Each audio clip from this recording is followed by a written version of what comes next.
नमस्कार, सनातन भारत न्यूज में आप सभी दर्शकों का स्वागत है। मैं हूं सुरेंद्र सिंह कछवाहा। आज हम चित्रकूट जिले जो बुंदेलखंड का चित्रकूट धर्म नगरी चित्रकूट है। आज यहाँ पर हम आए हैं गणेश बाग में और हमारे साथ कुछ साथी हैं। हम चर्चा करेंगे। उससे पहले हम आपको बता दें चित्रकूट की जो राजनीति है, यहाँ बड़े बोले नेता ज्यादा है, कह सकते हैं। क्योंकि जब चुनाव आता है तो नेता अपने अपने वादे जगह जगह जाते हैं, गांव गांव जाते हैं और बड़ी बड़ी वादे करते हैं, लेकिन वादे कभी पूरा नहीं होते हैं, ये सब जानते हैं। आज का वक्त है, युवा पीढ़ी जागृत है, युवा पीढ़ी पढ़ा लिखा है और वो अपने हिसाब से काम करना चाहता है। जिला पंचायत का चुनाव नजदीक आ गया है और जो बड़के नेता हैं वो भी अपनी ताल ठोक रहे हैं और जो नई पीढ़ी है वो भी अपनी ताल ठोकने को तैयार है। समाज सेवी हो या राजनीति में पहले से पैठ बनाए हुए व्यक्ति हो, सभी इस चुनाव में अपनी ताल ठोकने को तैयार है। इसी कड़ी में हमारे साथ है एक समाज सेवी नवयुवा, कहते हैं अपने क्षेत्र के युवाओं की धड़कन है। हम आपको बहुत जल्द मिलाएंगे। वो अपने क्षेत्र में ऐसा व्यक्ति है जो अपने कर्मठशीलता और वक्तव्यों से जाना जाता है।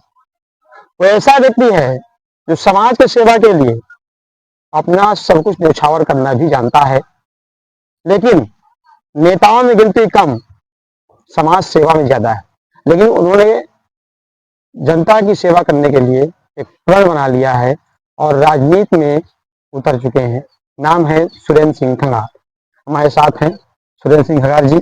आपका हमारे चैनल में बहुत बहुत स्वागत है। धन्यवाद पत्रकार महोदय जी, आपका हृदय की गहराइयों से बहुत बहुत धन्यवाद। आपने अपने चैनल में मुझे बुलाया। सुरेंद्र जी, आप समाज सेवा में लगातार जी हाँ, काफी समय से हैं और यहाँ तक भी जानकारी मिली है कि आप समाजवादी पार्टी में भी हैं, उसमें भी अच्छा पद है। तो आप हालांकि राजनीति में तो बहुत कम दिखाई हमको दिए हैं, लेकिन समाज की सेवा में ज्यादा दिखाई दिए हैं। तो आप थोड़ा सा ये बताइए कि कैसे आपका मन बना कि आप राजनीति के साथ साथ चुनाव लड़ने का मन बना? क्या कारण? देखिए महोदय, ऐसा था कि हमारा जो समाज है बहुत ही संघर्षों से उभरा हुआ समाज है। हमारे समाज ने इस समाज में बहुत ही संघर्ष करके ऊपर उठा है। तो मैं उस परिवार से आया हूँ, उस समाज से आया हूँ, खंगार समाज से हूँ मैं। हमारे समाज में ज्यादा हमारा जो समाज है ज्यादा स्टेब्लिश नहीं है, न पैसे से न फाइनेंस स्थिति में तो बहुत ही कमजोर है। तो मुझे ऐसा लगा कि मेरे भाई, मेरे परिवार के लोग, मेरे समाज के लोग परेशान है, तो मैं उनकी मदद करता रहा। फिर मैं जब मदद करता रहा, फिर मैंने देखा कि हमारे यहाँ जो बहुत से लोग हैं, जो बहुत से, आप चले जाइए क्षेत्रों में, इधर भरतपुर क्षेत्र में आप चले जाइए, आदिवासी समाज के लोग हैं, आप उनके यहाँ चले जाइए, ना उनके यहाँ पानी की व्यवस्था है, ना उनके यहाँ रहने की व्यवस्था है। आप उनके देखिए कि ठंडियों में उनके बच्चे कपड़ों पहनने के लिए कपड़े नहीं है। तो मैंने ये विचार बनाया कि चलो जब हम सेवा कर ही रहे हैं, इतना आर्थिक स्थिति मजबूत नहीं है, हम समाज को आगे ले जाने के लिए एक छोटा सा चुनाव लड़ते हैं। इस उद्देश्य से मैंने इस चुनाव में आने के लिए सोचा है और मैं अपने ईमानदारी से और जीवन का जो भी है, जितना हमने मेहनत किया इस समाज में, उस उद्देश्य से मैं इस चुनाव को लड़ूंगा। सुरेंद्र जी, और तो सब ठीक है, लेकिन सबसे पहले मैं आपका लुक देखकर हमको बहुत अच्छा लग रहा है। ऐसा लुक, जो ये दाढ़ी बड़ी बड़ी सी, बाल बड़े बड़े से, क्या रीजन है कि आपने इतना बड़ी बड़ी दाढ़ी है और ये बाल रखे हैं और नव युवा हैं और राजनीति में भी अच्छा खासा पैर बढ़ा रहे हैं? ऐसा कुछ नहीं है पत्रकार महोदय, हम क्षत्रिय कुल से हैं। हमारे राजा महाराजा खेत सिंह खंगार हैं। महाराजा खेत सिंह खंगार क्षत्रिय कुल से थे। क्षत्रियों की शान होती है दाढ़ी मूछें रखना। हमने दाढ़ी मूछें रखा और हमारा ऐसा कोई उद्देश्य नहीं है, बस ऐसा लगा कि दाढ़ी मूछें रखना है, क्षत्रिय है, क्षत्रिय कुल में जन्म लिया है हम लोगों ने, तो हमने दाढ़ी गाड़ी रख ली, ऐसा कोई उद्देश्य नहीं है। अभी आपने राजा खेत सिंह खंगार की बात की। जी हाँ। अभी कुछ दिन पहले, कुछ समय पहले, अभी एक हमारे यहाँ पूर्व मंत्री हैं, जी हाँ, लड्डू प्रसाद जी। जी जी, उन्होंने कहा था कि खेत सिंह जो खंगार राजा हैं तो वो एससी कुल के हैं, ऐसा कुछ कमेंटबाजी की, उसमें सोशल मीडिया में काफी बवाल भी हुआ था। जी हाँ। क्या था ये सब? देखिए ऐसा है, हमारे पूर्व मंत्री माननीय लड्डू प्रसाद मंत्री जी हैं, उनको हमारे राजा के और हमारे राजा के इतिहास के बारे में उनको ज्यादा जानकारी थी नहीं। अब जब ज्यादा जानकारी नहीं है तो आदमी को ज्यादा बोलना भी नहीं चाहिए, लेकिन उन्होंने हमारे राजा की जानकारी के बिना उन्होंने हमारे राजा के बारे में ऐसा बोला। इस बार तो ठीक रहा, अन्यथा की स्थिति में अगली बार दद्दू प्रसाद मंत्री जी नहीं, मैं किसी भी पार्टी के बड़े नेता से कहता हूं कि हमारे राजा के बारे में अगर बोलना चाहते हैं तो उसके बारे में पहले उसका इतिहास जान ले। हमारे राजा कैसे थे, किस कुल में जन्म हुआ, कैसे थे, उन्होंने कब राज किया, कब कहां कैसे उन्होंने किया, इस बारे में उनको जानकारी नहीं थी, इसलिए उन्होंने बड़बोलापन अपना दिखाया। नहीं जी, आजकल जो ट्रेंड चल रहा है, जब जो बड़े बड़े राजा थे, रजवाड़ा था हमारा देश, वैसे भी जो है जी तो हाँ। सब अपनी अपनी ओर खींच रहे हैं, कहे वो कह रहे हैं हमारे पूर्वज थे, वो कह रहे हैं हमारे ही पूर्वज थे। और अभी यही आपके जो है जो खेम सिंह खगार जी थे, उन पर भी जो है ये था, क्या है रीजन की आखिर सब अपने अपने खींच क्यों रहे हैं आखिरकार ये? देखिए ऐसा है, हमारे राजा महाराजा खेत सिंह खंगार जी, आपने गढ़कुंडार का एक किला है निवाड़ी जिले में, आपने देखा होगा गढ़कुंडार का किला, वो हमारे राजा की धरोहर है। हमारे राजा का वहाँ राजधानी थी, हमारे राजा वहां पे रहे। जिसको अगर ज्यादा जानकारी हो तो आप गढ़कुंडार जाके उसका इतिहास ढूंढ सकते हैं, गढ़कुंडार में बहुत कुछ मिल जाएगा उनको। अच्छा, एक हाँ, याद आ गया आपकी इन बातों से। सोशल मीडिया में एक वीडियो भी वायरल हो रहा था और कुछ कमेंटबाजी चल रही थी। शायद आपके ही समाज में कोई जो है वो बना हुआ है, क्या बोलते हैं, धर्मशाला। धर्मशाला। हाँ उस धर्मशाला में किसी पार्टी का एक प्रतीक चिन्ह लगा हुआ था। हाँ। तो क्या धर्मशाला पार्टी का विशेष का है या आपके समाज का है? नहीं ऐसा नहीं, धर्मशाला हमारे समाज की एक धरोहर है।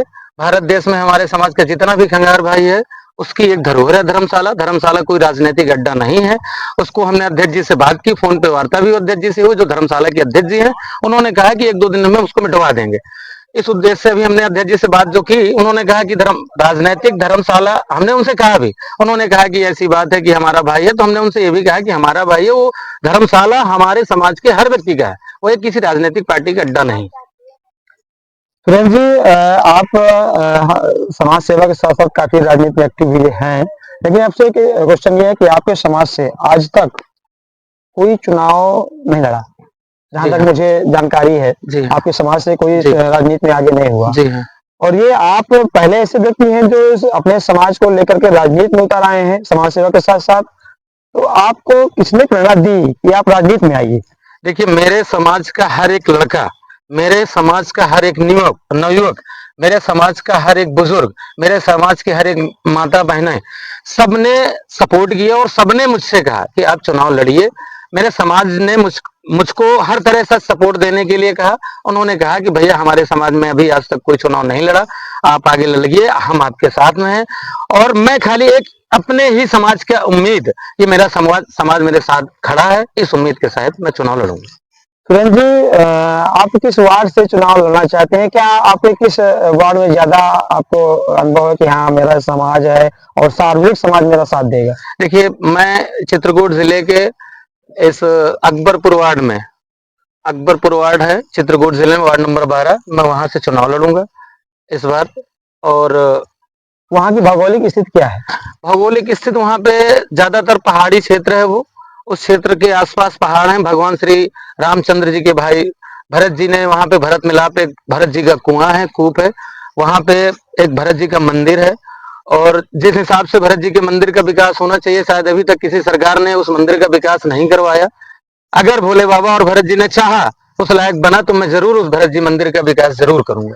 आपने अभी कहा कि वहाँ पहाड़ हैं जी हाँ। भौगोलिक स्थिति में, तो वहाँ पहाड़ हैं, वहाँ पर माइनिंग का सबसे बड़ा भंडारण भी है। जी हाँ। वहाँ पर बड़े बड़े जो है होल करके ब्लास्टिंग की जाती जी है। हाँ। वहाँ के रहने वाले लोगों को भारी समस्याएं होती हैं। जी हाँ। आपके क्षेत्र से काफी मजदूर वहाँ जाते हैं और ब्लास्टिंग का शिकार हो जाते हैं। जी काफी जो है नुकसान होता है, कोई मर जाता है, कोई अपंगता हो जाती है। जी। उसके लिए क्या व्यवस्थाएं होंगी? देखिए इसलिए तो सरकार को पहले भी ध्यान देनी चाहिए माइनिंग के लिए।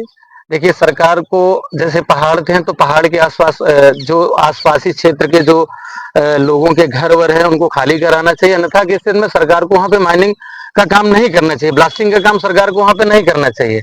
अगर सरकार ब्लास्टिंग कर रही है तो मैं सरकार से यही अनुरोध करूंगा कि वहां के आसपास के क्षेत्र को खाली करा ले, या तो फिर वहां पे ब्लास्टिंग बंद कर दे। अगर मैं उस लायक बना, ज्यादा बड़ी बात तो नहीं करता, बड़े बड़े नेता हैं, बड़ी बड़ी बातें करते हैं, ये वादे वो वादे, कोई वादा नहीं।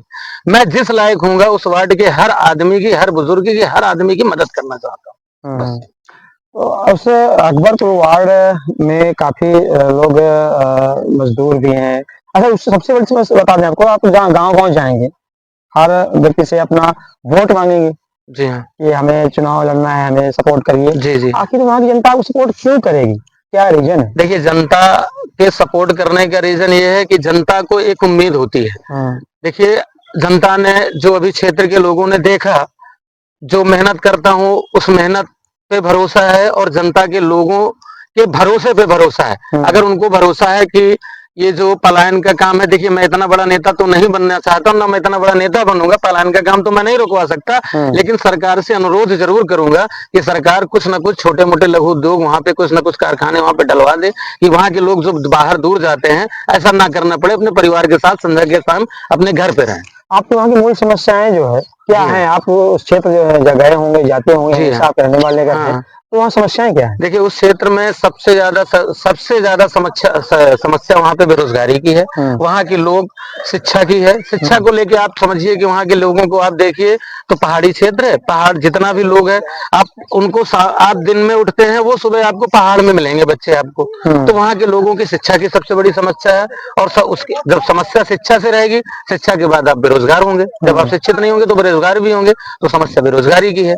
इसी मुद्दे को लेके हम बात करेंगे और इसी मुद्दे को तो लेके उसका जनता के बीच में जाएँगे। निराकरण कैसे हो सकता है देखिए, उसका? निराकरण ऐसा हो सकता है कि जैसे उस क्षेत्र में अगर छोटे-मोटे लघु उद्योग लगा दिए जाएँ, बच्चों को जैसे ये आपके विद्यालय होते हैं, सरकारी विद्यालय होते हैं, उन विद्यालयों में जाके जैसे टीचर जाते हैं हमारे पढ़ाने के लिए, तो उस जैसे बच्चों का एक बच्चों से बातचीत करते हैं, टीचर का जो मैनर होता है, उस विषय पे बातचीत होगी और छोटे-मोटे जैसे एनजीओ वगैरह चलते हैं, जैसे अब बच्चे हैं, गाँव में बच्चे हैं, ट्यूशन के लिए व्यवस्था नहीं हो पा रही है, तो शाम को जैसे बच्चों को एक टीचर को ऐसा गाँव के एक शिक्षित व्यक्ति को रख के एक एनजीओ के तहत कहीं से आर्थिक मदद उस टीचर को भी दी जाएगी, उसका भी परिवार लगा रहेगा। तो उस जगह पे उस क्षेत्र के जो गाँव के लोग हैं, जो शाम को जैसे विद्यालय जाने पे असमर्थ है, आजकल समझ रहे हैं शिक्षा एक व्यवसाय हो चुका है। आप शिक्षा में देखिए गरीब आदमी नहीं अपने बच्चों को पढ़ा पा रहा है। तो मेरी एक सोच यही रहेगी कि एक एनजीओ के तहत एक किसी तरह छोटी-छोटी एक पाठशालाएँ जैसे शाम को बच्चों के ट्यूशन के रूप में, ऐसा कुछ करने का मेरा एक विचार है।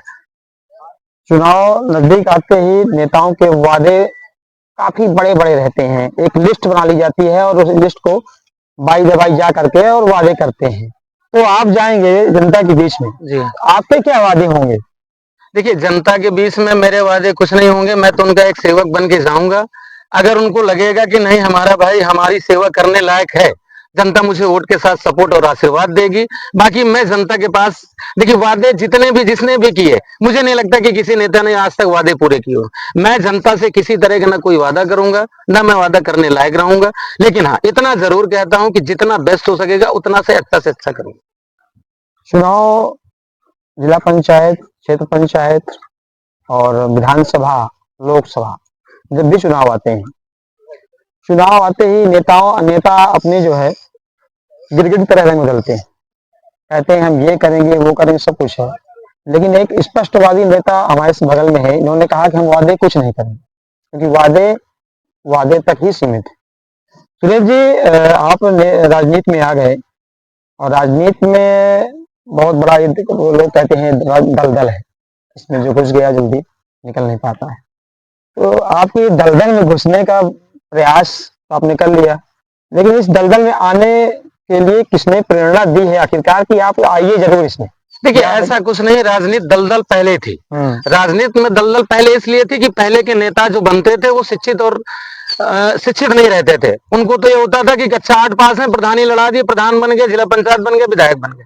आज का जो नवयुवक बढ़ा है राजनीति में, अट्रैक्ट हुआ है, उसका एक रीजन यही है कि वो बेरोजगार, वो शिक्षित है, वो शिक्षित नहीं है। वो अपने मुद्दे को, अपनी बात को एक जनता के बीच में रख सकता है और जनता की समस्याओं का हल निकाल सकता है। आपका एजुकेशन क्या है? मेरा एजुकेशन बीएससी है और एलएलबी में मेरा एडमिशन है। आप की सेकंड पृष्ठभूमि ईयर जो है बैकग्राउंड क्या रहा यही है? है मेरा कोई राजनीतिक बैकग्राउंड नहीं है, खाली समाज सेवा करता रहा। उसी से लोगों के विचार, लोगों ने कहा कि भाई आपको और आगे मेहनत करना चाहिए, तो मेरा यही उद्देश्य रहा आगे मेहनत करने का। बाकी मेरा कोई राजनीतिक बैकग्राउंड नहीं है, एक सीधे साधे परिवार से आता हूँ, ना ज्यादा मेरी कोई आर्थिक स्थिति मजबूत है। आप किस नेता को आदर्श मानते हैं? देखिए ये बात तो आप जो कह रहे हैं, नेता तो हमारे लिए सभी ठीक है। हम किस नेता के बारे में कह दें कि हमारे लिए नेता ये ऐसा है नहीं, ऐसा है। हर व्यक्ति आपका कोई आदर्श होता है। देखिए मेरे लिए आदर्श अगर देखा जाए तो माननीय अखिलेश यादव जी हैं। अखिलेश यादव जी ने जितना भी किया शायद उत्तर प्रदेश में किया उन्होंने। एक शिक्षित पढ़े लिखे नेता हैं। और जैसे भाजपा में आपने देखा होगा, भाजपा में आप नितिन गडकरी जी हैं, बहुत अच्छे नेता, पढ़े लिखे नेता हैं। तो ऐसा नहीं है, नेताओं से सीख मिलती है। और ऐसा नहीं है कि नेता सब दलदल में यानी घुसे होते हैं। यानी आपकी नजरों में दो ही नेता पढ़े लिखे हैं, बाकी नहीं सब नहीं, कुछ। ऐसा नहीं। देखिए, नेताओं की लिस्ट तो बहुत अच्छी है, नेता देखिए, लेकिन नेता जो पढ़ा लिखा है, जो अच्छा काम जनता के बीच में करता है, वही नेता हमारे लिए आइडियल है। ऐसा नहीं है कि हमने जनता के बीच में जाके हमने कहा कि हम ये करेंगे, हम वो करेंगे, तो ऐसा नहीं। चित्रकूट में आपके आदर्श कौन नेता है? चित्रकूट में आपको मैं अब क्या बताऊं, मेरे लिए तो सारे नेता आदर्श हैं चित्रकूट में। लेकिन आइडियल भी यहाँ भी कोई होगा, ऐसा तो हो ही नहीं सकता आइडियल ना हो। देखिए, समाजवादी पार्टी की सदस्यता माननीय मैंने अनुज यादव जी के जिलाध्यक्ष जी के कार्यकाल में मैंने ली थी। वर्तमान में जिलाध्यक्ष हमारे शिवशंकर यादव जी हैं, वो भी ठीक हैं। और सभी ठीक है हमारे जिले के नेता। ऐसा नहीं है, ठीक हमारे है। जिले के नेता, कोई विधायक जी भी हमारे ठीक हैं, पूर्व विधायक भी ठीक है, सब कहीं ना ठीक है कहीं हमारे कसक है बोलने में भी। देखिए, कसक कुछ नहीं है, ऐसा कुछ नहीं, कसक किसी बात की कसक नहीं है, लेकिन ये है कि ठीक है, हम्म। सब ठीक है। संघर्ष खुलकर करना बोल नहीं चाहिए, सकते। संघर्ष करना चाहिए व्यक्ति को। ये अभी सोशल मीडिया में एक क्लिप हमने देखी थी, आपके बारे में लिखा जा रहा था। आप सपा में हैं और कहीं हो सकता है कि आप किसी अन्य पार्टी को ज्वाइन करना चाह रहे हो या आपके समर्थक बोल रहे हो, ऐसा क्या कुछ बात है? देखिए, ऐसा कुछ नहीं है। देखिए, चुनाव मुझे लड़ना है, ये भी सत्य बात है। चुनाव समाजवादी पार्टी अगर मुझे टिकट दे दी तो मैं समाजवादी पार्टी से चुनाव लड़ूंगा। नहीं देगी समाजवादी पार्टी, मैं और किसी दल में प्रयास करूंगा। जिस दल से मुझे टिकट मिलेगा मैं उस दल से प्रयास करूंगा। अगर मुझे किसी दल से टिकट नहीं मिलेगा तो मैं निर्दलीय चुनाव लड़ूंगा, चुनाव में लड़ूंगा। नहीं तो इसमें कहते हैं मौका परस्त हैं आप, ऐसा ना हो नहीं जाए? नहीं नहीं, ऐसा कुछ नहीं। मैंने समाजवादी पार्टी की सेवा की। अगर समाजवादी पार्टी सेवा करने का मतलब अगर एक जिला पंचायत की टिकट भी नहीं हो सकती तो मैं उस पार्टी में उस व्यक्ति के साथ क्यों सेवा करूं जो मेरे लिए इतना भी नहीं कर सकता। समाजवादी पार्टी में आप कब से हैं? मैं समाजवादी पार्टी में पिछले 10 सालों से समाजवादी पार्टी में हूँ और समाजवादी पार्टी की सेवा करता चला आ रहा हूँ। और शायद मेरे समाज में समाजवादी पार्टी के लोगों का प्रति जो रुझान है वो मेरे समाज का बहुत ज्यादा है। और समाजवादी पार्टी अगर मेरे समाज को एक टिकट भी नहीं देगी तो देखिए, जाहिर सी बात है भैया, हर आदमी अपने हक के लिए लड़ना चाहता है। मैं भी अपने हक के लिए लड़ना चाहता हूँ, मैं भी अपने समाज के लिए लड़ना चाहता हूँ। तो अगर मुझे समाजवादी टिकट नहीं देगी तो मैं किसी और दल में भी प्रयास यानी करूंगा। कहीं न कहीं आपको लग रहा है कि सपा से आपको कि टिकट नहीं नहीं नहीं, टिकट मिलेगी तो मिलेगा मुझे। नहीं नहीं मैं। नहीं नहीं नहीं, टिकट अध्यक्ष जी ने मुझे आश्वासन दिया है। अध्यक्ष जी ने मुझे आश्वासन दिया है मंच से। मैंने शोभा यात्रा 2 बार निकाली है, महाराजा खेत सिंह कंगार की मैंने 2 बार शोभा यात्रा यहाँ निकाली। मंच में अध्यक्ष जी ने मुझे कहा कि मैं आपको टिकट दूंगा, तो आश्वासन है। देखिए, आश्वासन ही माना जा सकता है। अच्छा, चित्रकूट का जिस तरह से बताते हैं विकास हो रहा है, आपको क्या लगता है कि विकास सच में हो रहा है, कागजों में हो रहा है, ये क्या आप? देखिए, चित्रकूट शहर का जो विकास है वो माननीय हमारे चेयरमैन साहब ने तो मेरी नजरों में ठीक ठाक किया। कारण कि आज तक हमारे चित्रकूट जिले में आपने देखा होगा कि कई सालों से चेयरमैन बने, बहुत से चेयरमैन बने, कई पार्टियों के बने। मैं नहीं कहना चाहता कि किस पार्टी के बना, लेकिन आज तक किसी भी चेयरमैन ने आज तक हमारे चित्रकूट के अंदर एक तो पार्क नहीं ढूंढ के जगह दे पाए। आप हमारे बताइए, हमारे इस चित्रकूट जिले में कहीं एक छोटा सा पार्क हो, स्टेडियम बनाया तो आपने इतनी दूर पे बनाया कि हमारे जो शहर के बच्चे हैं वो वहां तक जाते जाते माँ बाप उनको भेज भी नहीं पा रहे हैं। इतनी दूर आपने वो बनाया, स्टेडियम बनाया, हॉस्पिटल आपने इतनी दूर बनाया कि शहर से आपने हॉस्पिटल दूर बनाया। तो जहां तक विकास है तो हुआ है, चेयरमैन साहब ने काफी हद तक किया है। रोडों भी चेयरमैन साहब ने विकास किया है या योगी सरकार ने किया? देखिए, मैं उसके लिए मैं योगी सरकार को तो नहीं कह सकता। योगी सरकार, इसके पहले भी योगी सरकार के चेयरमैन रहे हैं, ऐसा नहीं है। योगी सरकार के भी चेयरमैन रहे, लेकिन उन्होंने विकास नहीं किया। जब से सरकार आई है तब से चेयरमैन ही है। नहीं, ऐसा नहीं है। इसके पहले लेकिन सरकार नहीं थी, लेकिन चेयरमैन तो थे। सपा सरकार थी। नहीं नहीं, चेयरमैन तो थे ना। चेयरमैन कौन? नहीं, चेयरमैन भाजपा के थे यहाँ। सरकार वर्तमान में योगी सरकार है। हाँ। और योगी सरकार यहाँ चित्रकूट में विकास कर रही है या पर्सनल व्यक्ति कोई कर रहा है? देखिए, मैं पर्सनल व्यक्ति बिना सरकार के हस्तक्षेप के तो कोई पर्सनल व्यक्ति नहीं कर सकता, लेकिन चेयरमैन साहब का मैं बहुत बड़ा योगदान मानूंगा। इस शहर में विकास के लिए चेयरमैन साहब का बहुत बड़ा योगदान मानूंगा। चित्रकूट में अभी क्या आवश्यकताएं हैं? देखिए, चित्रकूट में बहुत सबसे बड़ी आवश्यकता हमारे चित्रकूट में तो एक मेडिकल कॉलेज की है। जाने कब से हम सुन रहे हैं कि मेडिकल कॉलेज बनेगा, कोई मेडिकल कॉलेज नहीं बना। हमारे चित्रकूट जिले में सबसे बड़ी आवश्यकता एक बड़े पार्क की है। कोई पार्क नहीं बना कि हमारे बच्चे, हमारे शहर के बच्चे वहां पे कहीं बैठ सकें, 2 मिनट टाइम दे सके। चेयरमैन साहब ने भी छोटी सी जगह उन्होंने निकाली, लेकिन अच्छा पार्क उन्होंने बनवाया। और हमारे यहाँ का बस अड्डा है जैसे, काफी दूर उन्होंने बना दिया। और हमारे यहाँ की जो शहर के अंदर की जो रोड की चौड़ीकरण है वो सबसे बड़ी समस्या है। हमारे शहर का जो विकास है बहुत कंजस्टेड है। अच्छा, आप हमारी जनता को आप कुछ कहना चाहेंगे?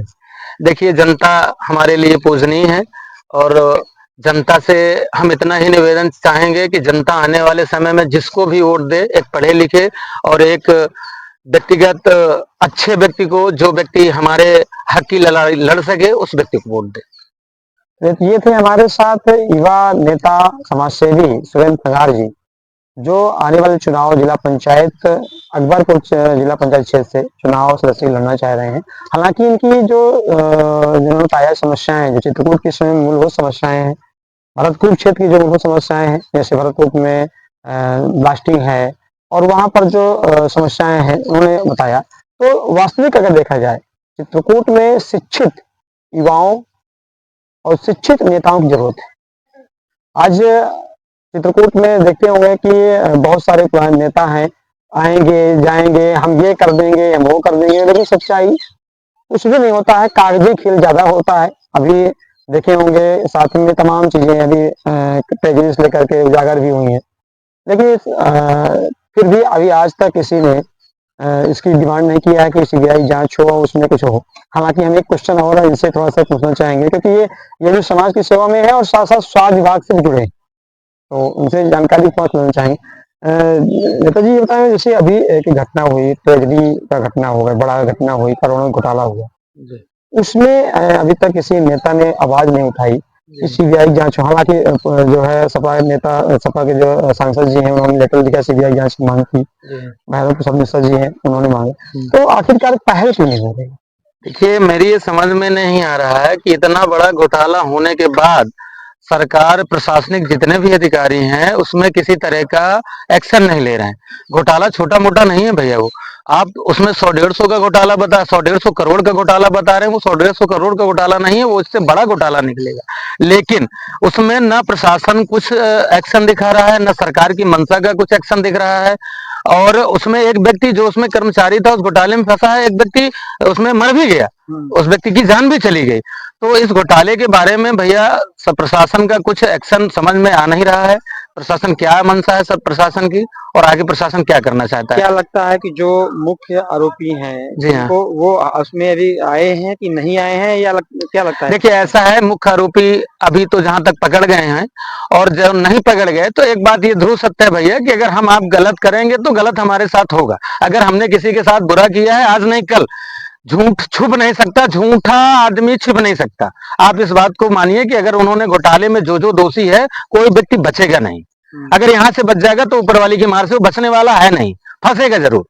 अगर आप समझिए कि अगर उनको फंसना नहीं होता, ये घोटाला 2018 से 2018 से चल रहा है घोटाला, और अब आके 2025, 7 साल हो गया। अगर 7 साल बाद व्यक्ति पकड़ा जा सकता है, उसने गलत किया, 2018 में उसने गलत किया, 2025 में पकड़ा गया, तो समझिए आप कि पकड़ा जाएगा, उसमें कोई बाधा नहीं। ऑडिट ऑडिट टीम आती है, हर महीने ऑडिट करती है, हर साल ऑडिट करती है, तो क्या लगता है कि ऑडिट टीम भी इसमें शामिल रही है? हाँ, बिल्कुल ऑडिट टीम शामिल रही होगी भाई, ऑडिट टीम का तो उसमें पूरा रोल रहा होगा भाई। ऑडिटर हमारे यहाँ आते हैं, एक एक उसकी एक एक पैसे की जांच होती है, सरकारी पैसा है भाई, सरकारी पैसा है, वो कोई प्राइवेट पैसा तो नहीं, सरकारी पैसा, सरकारी खजाना है हमारे, हम सबके मेहनत का पैसा है।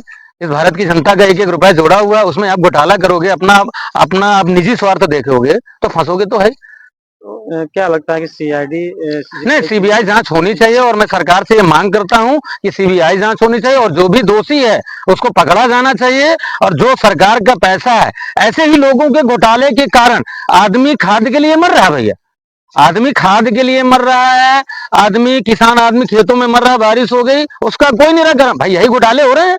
ऐसे ही व्यक्ति जो अबे हमारे यहाँ कई ऐसे विभाग हैं, अभी विजिलेंस वालों ने कई विभाग पकड़े। आप चित्रकूट में एक विभाग की बात करें, ट्रेजरी विभाग पकड़ा गया, बिजली विभाग पकड़ा गया, आप अब चले जाइए अपने यहाँ मालवाहू पकड़े गए। तो कई ऐसे विभाग हैं कि जहाँ पे ऐसे ही सब चल रहा है भैया। यानी कि सब जगह सीबीआई जांच होना चाहिए। नहीं, मैं सब जगह सीबीआई जांच की बात नहीं कर रहा, लेकिन इतने बड़े घोटाले में सीबीआई जांच जरूर होनी चाहिए। अच्छा, अब एक छोटी सी एक कुछ लास्ट क्वेश्चन है आपसे। एक अभी स्वास्थ्य विभाग लेकर बात कर रहे हैं, काफी लोग परेशान हैं। यहाँ लोग जाते हैं इमरजेंसी में दवा कराने के लिए, तो रिफर सेंटर बना हुआ है, लोग कहते हैं रिफर सेंटर। तो आप भी एक समाज सेवी हैं और एक नेता भी, क्या लगता है कि यहाँ सच्चाई क्या है वहाँ? देखिए, जिला अस्पताल की सच्चाई के बारे में तो अब मैं क्या कहूँ, उसके लिए तो पूरा जिला जानता है। देखिए, जिला अस्पताल में सुविधाएं तो बहुत अच्छी हैं और अच्छा जिला अस्पताल में इलाज भी होता है, बस बात समस्या उस टाइम के कर्मचारी के ऊपर होती है। अब जैसे कर्मचारी की भावनाओं के ऊपर है। अब यहाँ पे कोई कर्मचारी बैठा है, उसकी भावना क्या है, ऐसा कुछ नहीं है। जिला अस्पताल में इलाज होता है और ऐसा जिला अस्पताल में 1000 से 1500 ओपीडी रोज होती है। अब समझिए कि 1000-1500 ओपीडी होने का मतलब कि ऐसा तो नहीं कि रिफर सेंटर हो, बस बात ये होता है कि व्यक्तिगत व्यवहार की बात होती है। अब उस टाइम पे कैसा कर्मचारी बैठा है, किस मूड पे बैठा है, वो उसकी बात है। नहीं तो अधिकार, कोई भी अधिकारी हो कर्मचारी हो, वहाँ व्यक्तिगत व्यवहार नहीं, नहीं, नहीं, वहाँ नहीं, देखा जाता है कि ये मरीज सस्पेंशन में है, मरीज की समस्या देखिए, है, मैं आपसे मेरे कहने का मतलब ऐसा, मैं आपसे जो कह रहा हूँ उस बात को आप समझिए। मेरे कहने का व्यक्तिगत व्यवहार का मतलब कि व्यक्तिगत उसका मैटर नहीं है। व्यक्तिगत व्यवहार का मतलब ये होता है कि अब हमारे पास टैलेंट है, पेशेंट आया, पेशेंट सीरियस है, हमने देखा कि हमारे पास टैलेंट है कि हम पेशेंट को बचा सकते हैं, तो हमने पेशेंट पे जी जान लगा दी। अब हम जानते हैं कि पेशेंट को हम नहीं बचा सकते, तो हम उसको रिफर ही करेंगे। ये गलती किसकी है कि ये जो है समस्याएं जो निराकरण नहीं हो पा रहा है? देखिए, समस्या का निराकरण तो अब ऐसा है ना कि समस्या का निराकरण जो व्यक्ति अब हमारे जो यहाँ नेताओं हैं, नेता बड़े-बड़े नेता हैं, अगर वो लोग भी ध्यान दें थोड़े इस विषय में तो। चलिए ठीक है, आपका बहुत-बहुत धन्यवाद हमारे चैनल में धन्यवाद जुड़ने के लिए। महोदय आपका। ये थे सुरेंद्र खंगार जी जो लगातार हमारे जो है आपको बताया, आप सभी को दर्शकों को बताया कि जो समस्याएं मूलभूत समस्याएं हैं यहाँ पर लोगों को देखा जाए तो मेडिकल ट्रीटमेंट और चल और बढ़िया रहा भैया, क्षेत्र में देखा जाए तो बढ़िया जैसे हो कि गया। अकबरपुर क्षेत्र से इन्होंने चुनाव लड़ना है तो उस क्षेत्र समस्याएं तमाम उजागर बढ़िया किया। हो हालांकि ये अपने वादे नहीं कर रहे हैं कि बढ़िया हम हो किस ना, मैं तो वादे को ध्यान लेकर फाड़ जाएं। देखो। इन्होंने वादा की जनता से नहीं किया, लेकिन इन्होंने कहा कि अगर जनता हमें लायक बनाती है तो उन समस्याओं का निराकरण करें। चित्रकूट वालों, खुशखबरी, अब मोबाइल खरीदना हुआ और भी आसान। आइए चित्रकूट जिले के मशहूर बच्चा कंप्यूटर एंड मोबाइल टेलीकॉम पर, जहां आपको मिलता है 0% ब्याज पर मोबाइल फाइनेंस की सुविधा, वो भी आसान किस्तों में। बस लाओ आधार कार्ड और ले जाओ अपनी पसंद का कोई भी स्मार्टफोन, चाहे वो हो सैमसंग, रेडमी, वीवो या कोई और ब्रांड, बिना 1 रुपये ब्याज दिए। पता याद रखिए, मोबाइल मार्केट, बस स्टैंड, करवी, चित्रकूट। तो अब रुकना कैसा, आज ही आइए, मोबाइल फाइनेंस कराइए और स्मार्ट बन जाइए। बच्चा कंप्यूटर और मोबाइल टेलीकॉम, भरोसे का नाम, चित्रकूट का ब्रांड। 0 ब्याज, 0 टेंशन, अब हर जेब में स्मार्टफोन। सिर्फ आधार कार्ड लाओ, बिना डाउन पेमेंट मोबाइल ले जाओ। बच्चा मोबाइल, जहां हर सपना है किस्तों में पूरा।